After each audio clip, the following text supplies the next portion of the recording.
Muy buenos días, familia. Aquí seguimos un día más, una mañana más de martes para seguir compartiendo y estudiando la bendita y la poderosa palabra de nuestro buen Dios, donde en esta ocasión, en esta mañana, vamos a volver a repetir la lectura del mismo versículo que tratábamos ayer lunes.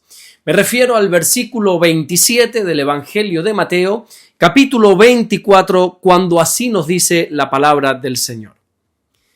Porque como el relámpago que sale del oriente y se muestra hasta el occidente, así será también la venida del Hijo del Hombre.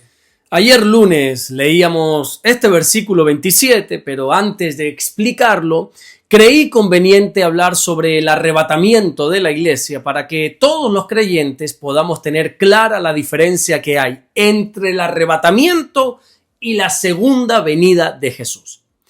Así que ahora vamos a pasar de lleno a estudiar este versículo 27.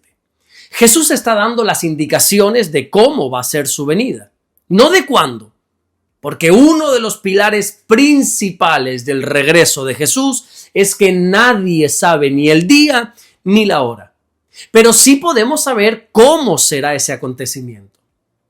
Recordemos que este versículo de hoy, el 27, es la continuación de las advertencias que el Señor le ha estado dando a sus discípulos de que no salgan a los desiertos cuando la gente diga que ahí está el Cristo. Y tampoco que no crean a los que digan que el Cristo está en los aposentos.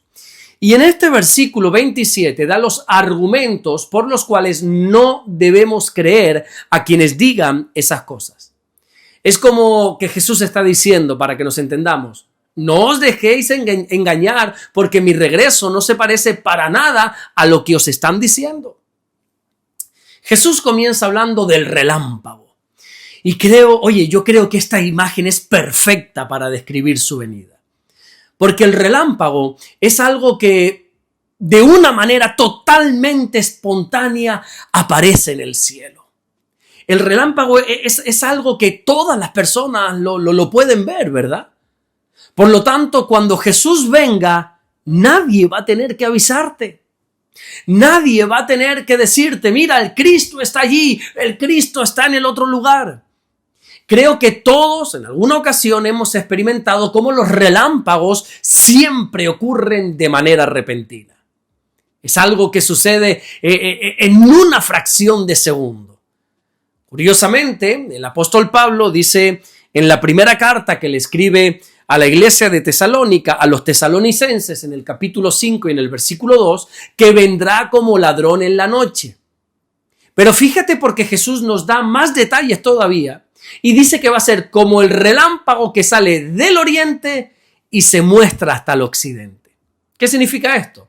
Bueno, esto es una forma judía de decir que será de un extremo del mundo al otro extremo. La segunda venida de Jesús va a ser un acontecimiento planetario, algo que todo el mundo podrá contemplar.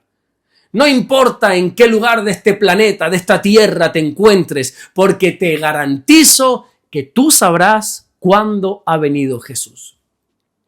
Pero en este versículo a mí me surge una pregunta. ¿Por qué Jesús se menciona a sí mismo usando el título del Hijo del Hombre? ¿Por qué no dice, por ejemplo, así será también la venida del Rey de Reyes? Así será la venida del Mesías. Bueno, este título del Hijo del Hombre es algo profético que ya Daniel en su libro, cuando en el capítulo 7 y en el versículo 13, dijo que él vio en una visión cómo con las nubes del cielo venía como un hijo de hombre.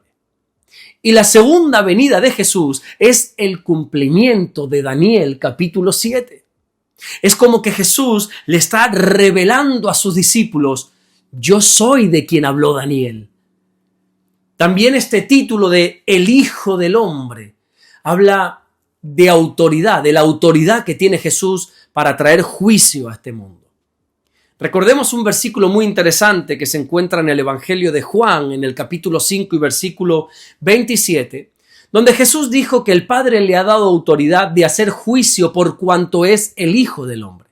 Es decir, que Dios va a juzgar este mundo no de una manera distante, desconocida, sino como quien vivió como hombre. Dios juzgará a este mundo como alguien que fue tentado como hombre. Juzgará a este mundo como alguien que sufrió como hombre. Y sobre todo, como alguien que obedeció como hombre.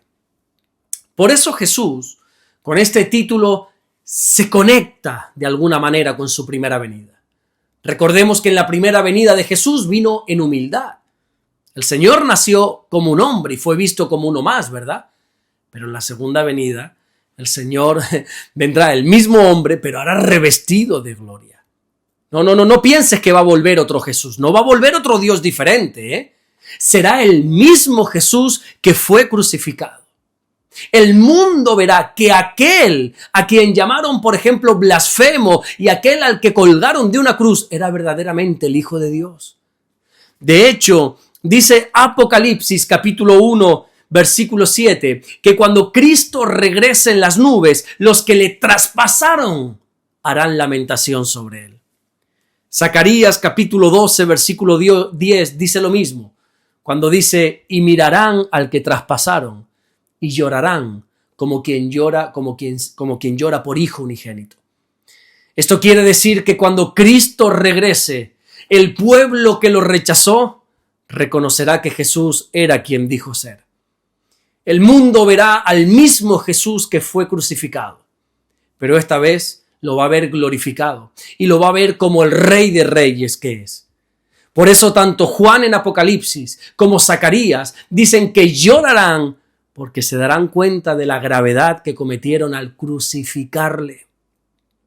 Aquel carpintero que caminó por Israel hace 2000 años atrás será el que descienda del cielo con poder y con gloria. Por eso su regreso no va a ser en absoluto algo confuso. Nadie tendrá dudas al respecto. No habrá ni una sola persona que va a tener que preguntar, oye, ¿será él? ¿No será él? Lo más sorprendente de todo es que el mismo mundo que lo juzgó, el mismo mundo que lo envió a la cruz, ahora ese mundo va a ser juzgado por él. Aquellos que lo crucificaron, aquellos que lo traspasaron con una lanza, ahora lo verán venir en gloria. Por eso su venida será como un relámpago. Va a ser algo rápido. Su venida será en un abrir y cerrar de ojos.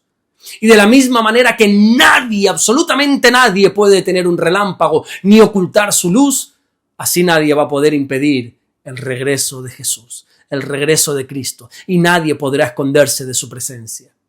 La gloria de Dios atravesará el cielo entero y alcanzará a todos los habitantes de la tierra.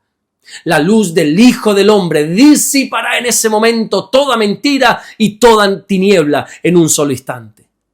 Y mientras el mundo se lamentará, como dice Juan en Apocalipsis, como dice Zacarías, la iglesia, sin embargo, vivirá una realidad totalmente diferente. Porque en ese momento la iglesia nos gozaremos de la gran esperanza cumplida. Para algunos será el día del juicio, pero para otros será el día de la redención final. Para muchos será un momento de terror, pero para los que hemos creído en el Señor, para los que hemos creído en Jesús, será el mejor momento de nuestra vida, porque la esperanza que durante siglos, durante milenios ha sostenido y ha creído la iglesia, por fin se cumplirá. Y está en ti decidir cómo vivir ese momento. Si quieres estar en el lado de los que sufren, de los que lloran, o por el contrario quieres estar en el lado del que nos gozaremos con nuestro Señor cuando venga. Lo cierto es que no sé decirte cuándo ocurrirá esto. No puedo hablarte ni de un día, no puedo hablarte de una hora en concreto. Pero hay algo de lo que sí puedo decirte y hablarte, y es que si recibes a Jesús en tu corazón, puedes formar parte de la preciosa iglesia de Jesús. ¿Estás preparado para la venida del Hijo del Hombre? ¿Estás listo? Porque ese mismo Jesús que ascendió a los cielos va a volver. Y la Biblia dice en esa carta tan desconocida de Tito, en el capítulo 2 y en el versículo 13, que los creyentes tenemos que vivir aguardando la esperanza bienaventurada y la manifestación gloriosa de nuestro gran Dios y Salvador Jesucristo. Así que, mi querido hermano, por tu bien, deseo que estés preparándote para cuando llegue ese momento. Vamos a orar en esta mañana y vamos a darle gracias a nuestro buen Dios. Señor, te damos las gracias porque tú eres bueno. Gracias por guardarnos. Gracias por bendecirnos. Gracias porque tú nos revelas en tu palabra lo que ha de suceder. Y en un momento donde quizá muchos, lamentablemente muchos, entrarán en pánico, nosotros, tus hijos, nosotros, tu iglesia, será el momento más feliz de toda la historia. Gracias, Señor, porque nosotros con esperanza aguardamos tu regreso. No lo tenemos por tardanza, como algunos ya lo tienen por costumbre. No, nosotros sabemos que tú eres paciente para con todos. Y si todavía no has regresado, es porque estás esperando que muchos procedan al arrepentimiento y se puedan ir contigo. Gracias, mi Dios. Gracias por todo lo que estás haciendo y gracias por todo lo que vas a hacer. Te amamos y te bendecimos, mi Dios, en el nombre bendito de Jesús. Amén y amén. Que Dios te bendiga. Nos vemos mañana miércoles, Dios mediante, para seguir compartiendo la palabra del Señor. Como te suelo decir al final de cada devocional, comparte la palabra del Señor. Si tienes la valentía y si tienes los medios, compártela tú mismo. Abre tus labios y comparte, predica la palabra. Compártela a tus vecinos, a tu entorno, por internet, donde sea. Si por el momento quizá no tienes esos medios para compartir la palabra por internet, comparte estos mensajes. Hazlos llegar a todo tu entorno, a toda tu familia, a todos tus conocidos. Públicalo por las redes sociales. Haz famosa la palabra de Dios para que todos puedan escuchar las buenas noticias de salvación que tenemos únicamente en Cristo Jesús. Nos vemos mañana miércoles, Dios mediante, para seguir compartiendo el mensaje del Evangelio. Dios te bendiga.